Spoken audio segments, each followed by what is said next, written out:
Hello, my name is Jay, and I am recording this video to share some thoughts I have in responding to the war between Israel and Palestine, which has become an issue of major attention in my world and community, and also in responding to an event I attended last Sunday that was an interfaith dialogue summit of religious leaders from across the region where I live in Oregon. And I heard from many faith leaders, including an imam, another Muslim community leader, rabbi. I heard from many Christian leaders and Catholic leaders as well. And so this is like a diverse coalition of religious leaders sharing their wisdom teachings. And I thought it was pretty impressive that everyone there was in agreement on certain themes that I want to explore in this video. And I want to say first off that the purpose of this video is to articulate a position of pro-peace. That is my argument in making this, and I am sharing this to send a message to my peers in leftist community circles, as well as in showing solidarity for family and friends who are Jewish and Arab, that I see you, and I'm not. I see the importance of addressing this matter now. What I heard at the Interfaith Summit was that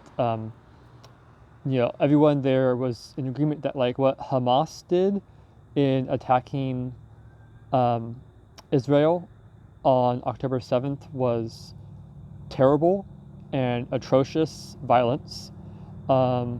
And it was, uncalled for.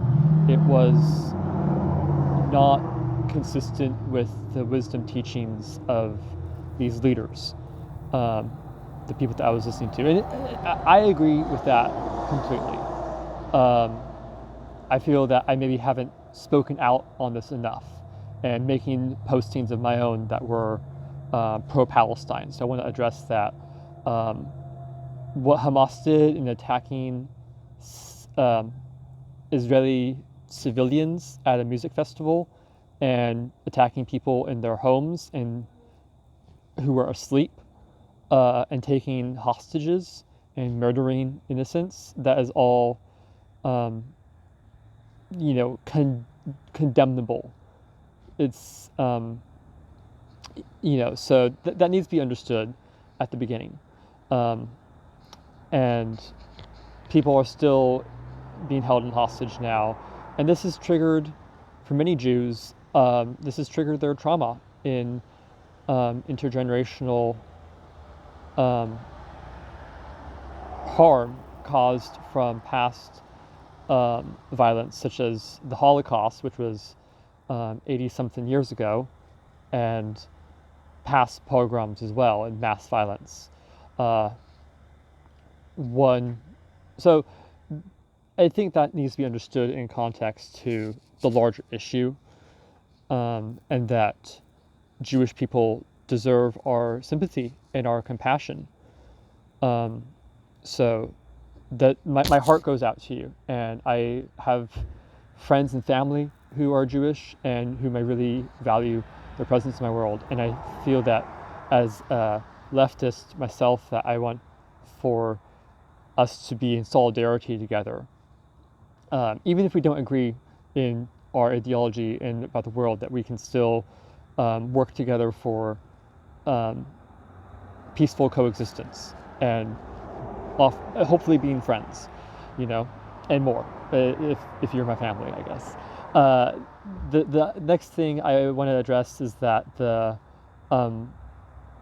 what Israel is doing to Gaza in response to the actions of Hamas is um, also condemnable and reprehensible. And this was something spoken to by those religious teachers I mentioned that I'd heard on Sunday.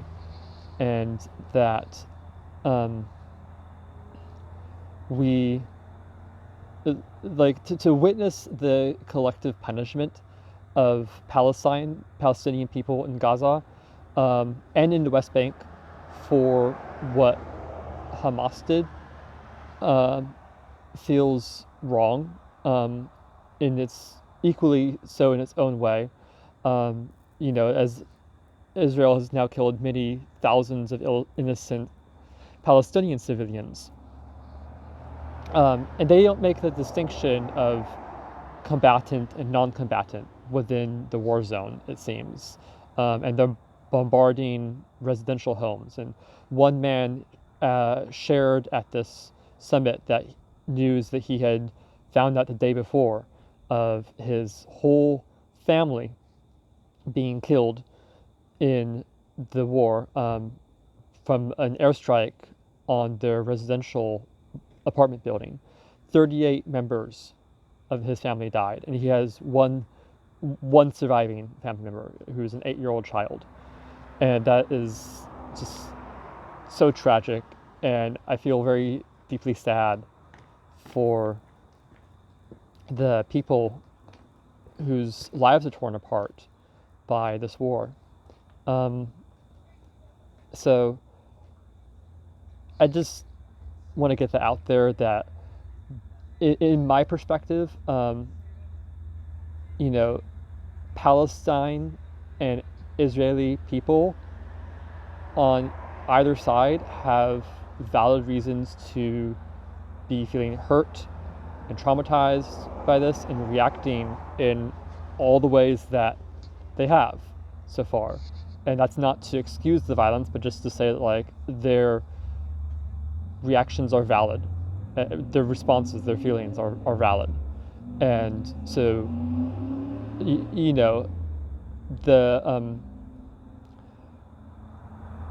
we should give our compassion for these folks. We should be demanding for justice. But our demands for justice for Palestine, for example, should not be expressed or acted on in such a way that we eclipse the Israeli experience, because ignoring one side's experience, I feel like, becomes an anti-position, an anti-Israeli, which gets very close to anti-Semitism, or that ignoring the Palestinian experience can get very close to or become an anti-Arab or Islamophobic position. And I feel that those positions are not pro-peace, that they encourage divisive language, and that can affect people directly in our local communities. If you are a Jewish person and you're watching a march go by you with people who are pro-Palestine and who are waving flags and chanting "Free Palestine, Free Palestine," what does that actually mean, to free Palestine? And in saying this, are you also giving support for Hamas, or what are you saying? It should be noted that Hamas is the governing political party of Gaza City. They were elected in 2006, and I don't know the current status of their elections, if they have a democratic process now. It should be noted that the West Bank, I read about on the Council on Foreign Relations, is one of my sources, that the West Bank is governed by the Fatah party, which has renounced violence. And unfortunately, they're still being attacked by Israeli settlers in what's been called pogroms, and their territory being taken. So that does enrage me, and that does contribute to needing this call for justice and needing it to be nuanced. as asking for justice for one side isn't exclusive to asking for justice of another side, even though these groups of people are in conflict together.